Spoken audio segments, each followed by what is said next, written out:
YouTube? It's your boy Donstress back with another video. Today we reacting to another video by Sunny V2. How Dababy destroyed his reputation.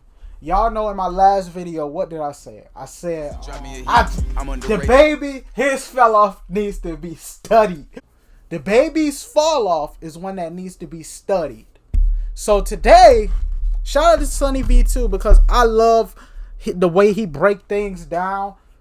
Like, it's one of my favorite channels to watch at this point. Go subscribe to Sunny V2 if you hadn't already. But how Dababy destroyed his reputation. Please sure like, comment, subscribe, share the video. Roll 300 subscribers. Let's get right into it. Comment down below some more reaction ideas. Dababy has slowly become the internet's most hated rapper. What did he do to earn this title? Dababy has slowly... like, his voice. Dababy is slowly becoming the most hated rapper. Rapper. Why does he, like, I don't know his voice. I don't know. Most hated rapper. But nah, for real. Would y'all say Dababy's most hated, or just people don't pay him attention anymore? I feel like he's just not getting it. Because I remember hearing like a couple months ago he couldn't even sell 500 tickets for a show and he canceled the show.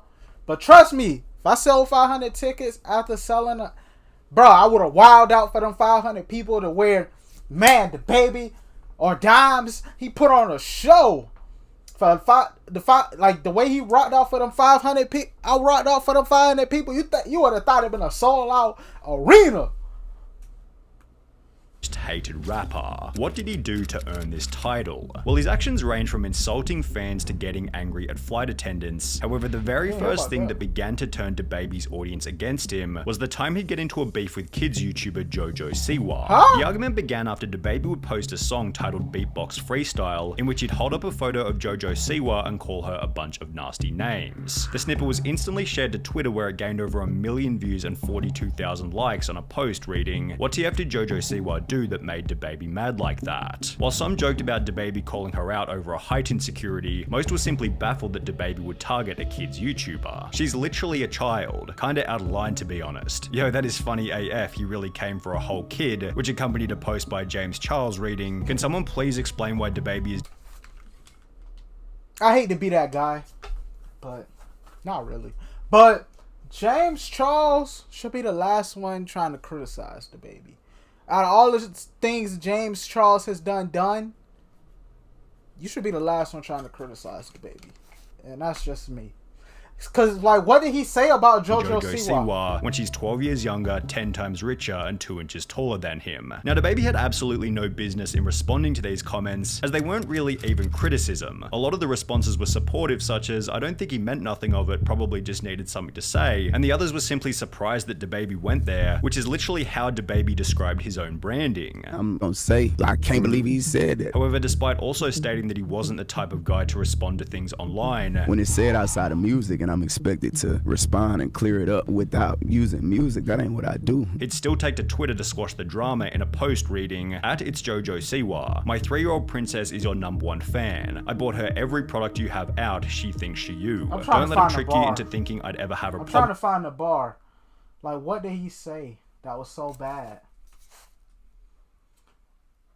Okay, is you will be Jojo Siwa. I think the commas, okay, I get it. He's saying you're a B word, and even JoJo sees why. But the word play made it come off as you'll be JoJo Siwa. But really he's saying you're a B, and even JoJo see why. It was wordplay. But I don't know. I guess I don't know. My wordplay just went over their heads. All love on my end, shorty, keep shining. Now, Dababy's response was actually pretty decent. But since he never needed to respond in the first place, all it did was show everyone that he was paying attention to the drama and was unable to stay silent if he was criticized too heavily. A lot of the people that have been commenting back at him, they don't understand rap. The lead up to this tweet, Dababy had established a reputation as a kind of hardcore gangster rapper, and to be on Twitter justifying why you made a diss on a kid's YouTuber felt... Dababy was just a hype rapper to me. of inauthentic to his image. Dababy stated in an interview that he's doing his own thing and is not really caught up in any of the internet drama. I'm just doing me, like I'm not even really caught up in what I got going on. Yet in a different interview, he contradicts this by stating that he's willing to change his opinions if the internet criticism becomes too harsh. It's about how much you value others' opinions on the internet or just, people's opinion around you. I don't value it until they get to messing with my money. You know what I'm saying? Okay, cool. Now I mean, that's everybody.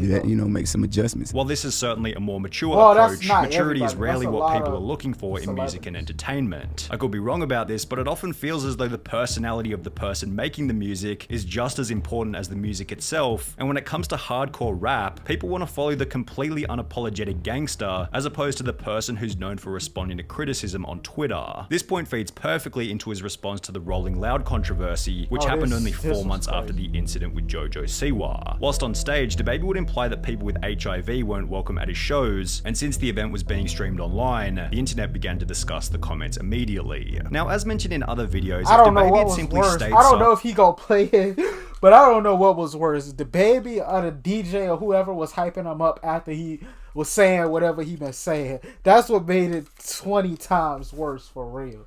I mean, it was already bad, but that made it a whole lot worse. The criticism, the problem would have disappeared. However, just like the JoJo Siwa controversy, he felt the need to clarify his position with a public statement. I'm gonna address this one time and I'm gonna get back to giving my love to my fans. See what I'm saying? Because what me and my fans do at the live show, it don't concern you. It's not y'all business. What I do at a live show is for the audience at the live show. It'll never translate correctly to somebody looking at a little 5-6 second clip on their phone.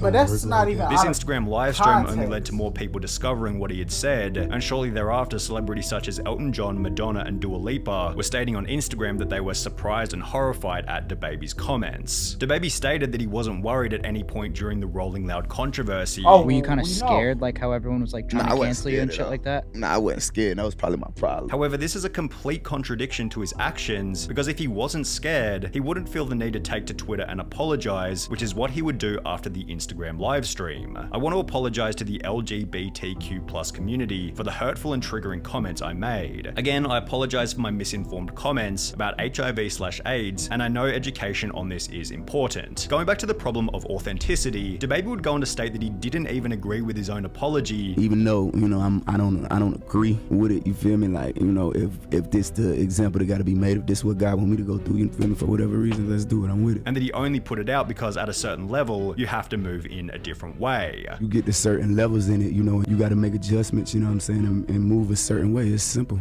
Ironically, he's talking to Charlemagne, who wrote a book on how living an authentic life is the quickest path to success, which is something that Dababy himself highlighted as the reason behind why he's been so successful. What makes you different? I'm like, why do you have that drive? You know what I'm saying? Like, I'm just me. Yet going back on his own statements and posting insincere apologies was the opposite to being his authentic, brutal rapper image. As a rapper, somebody who can speak freely, and I'm not one to do all that hard work day in, day out, make all these sacrifices, get there just to be controlled like a puppet, you know what I'm saying? Like, that ain't how I get out. Now, it didn't seem like Dababy actually had any problems with the people he called out. Anybody from the LGBTQ community, any of that, bro, I am not tripping on y'all. I ain't never had an issue with none of y'all. It wasn't directed to no group of people in particular and nothing like that. Like, it really ain't that deep at all to me. However, because he blew the whole thing up with a bunch of his own social media attention, the brands he was working with began to drop him one by one. Fashion brand Boohoo publicly ended their relationship with him. Lollapalooza dropped him from the lineup on the very last day of the festival, citing their founding values of diversity, inclusivity, respect, and love. The Governor's Ball Music Festival, set to take place in September, announced that Dababy would not be performing as part of their lineup. UK event Parklife cut him from the roster, though the rapper's team claimed that the decision was made months before Rolling Loud. The team behind Day and Night Vegas replaced his setlist with that of Roddy Ricch. Even the Working Families Party quickly removed him from the list of celebrity performers, and on the Full Send podcast, Dababy explained that he was set to release his own meal at Burger King, which was also cancelled as a result of the controversy. I had my own meal at Burger King. A lot of people don't know that. It was called the Jonathan Kirk meal. They wanted to use my name. I shot a commercial for it and everything. They had my name on the box, everything. Did it like come that out? had me. No, that's when all the controversy. In a different interview, Dababy gave a dollar figure for how much his comments had cost him. I had $30 million worth of shows on the schedule before December 31st. I was finna buy my private plane, but it is what it is. It go how it go. You know, God ain't want me to have my plane yet. He like, hold on, man, just chill. And while Dababy clearly took the loss in a very respectable manner, this seemingly did little to repair his reputation, as after being invited back to Rolling Loud 6 months later, the crowd threw drinks at him. Dang. However, the worst part about the controversy was, from that point onwards, Dababy was berated on Twitter for almost anything he'd do.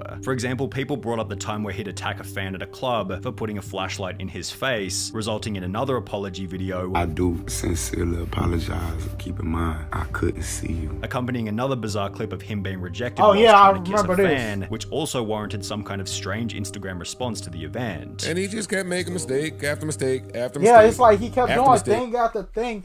And at this point, I know Joe Budden's trying to be like understanding because he was an artist himself. So like, you know, them artists not gonna turn against each other. But at what point are we gonna stop calling these things that he was doing mistakes? After mistake. There was also the time where he'd make what seemed to be a satirical tweet stating that he was voting for Kanye, which warranted responses such as, "Waste, I can't believe you're even promoting this. Baby, you got too big of a platform to be tweeting this nonsense. Bruh, you're not even eligible to vote," which accompanied a different, more recent video where he'd get angry at a flight attendant for not combing her hair. We gonna pay all that for that flight. You gonna comb your head. Straight up, they dog. We gonna pay all that. You gonna comb your head. The least you could do. This is probably part of the reason why Dababy believes that social media can become a negative thing once you reach a certain size. But at some point, I think like it may be He safe. was. I think Dababy's problem too was he was trying to live his life as an everyday person while famous, and you know, you can't do that. Like, people gonna magnify. I mean, he was doing some crazy stuff. Let's not get it twisted. He was doing some crazy stuff. Don't get me wrong, but I'm just saying for the general public, any mistake you make is amplified once you become a celebrity. So that's just that. For you not to use it as much because you can become overexposed. But the real question is, how has this affected the performance of his music? Well, his latest album released in September 2022, which was titled Baby on Baby 2, sold only 16,000 units in its first week, which is 87% less than Baby on Baby 1, which sold 124,000 units in its first week. The music video for one of the songs on his new album titled Boogeyman features 5 different people, one of which being an obviously gay person, and throughout the video everyone is killed besides the gay guy, before Dababy daps him up at the end, says "I ain't got a problem with you," and once again apologizes for the Rolling Loud comments. The whole thing just feels extremely performative and it felt insincere, forced. with this clear attempt at avoiding controversy only resulting in more controversy. Because alongside his new album's full release, Dababy announced that he had to cancel one of his... acknowledging like the stuff he was doing and just go on about it. I feel like he done like, cause like, you know, he's this person who preaches authenticity and all of that, just for him to turn back on what the things he do because it hurt his pockets. After selling only 500 tickets to a venue which seated 14,000. Going to a Dababy concert because I need some alone time and I know no one else will be there. If I put all my followers in a room and sang a little song to them, then I'd have a more successful concert than Dababy. Dababy concert was lit. However, to Dababy's credit, he's taken his setbacks quite humbly, having replied to his lower album sales by stating, "Not bad for the blackballed baby." There are a lot of people who we've covered in the past that are clearly deserving of their poor reputations, but you could argue that Dababy isn't really one of them. He's a hard worker with a library of incredibly well-made music, yet he's been unable to keep his mouth closed on controversial topics, which only compounds when you compromise your integrity and change your personality to suit whatever the audience wants you to be.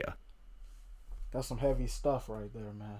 Please show like, comment, subscribe, share, roll to 300 subscribers, and I'm out. Peace.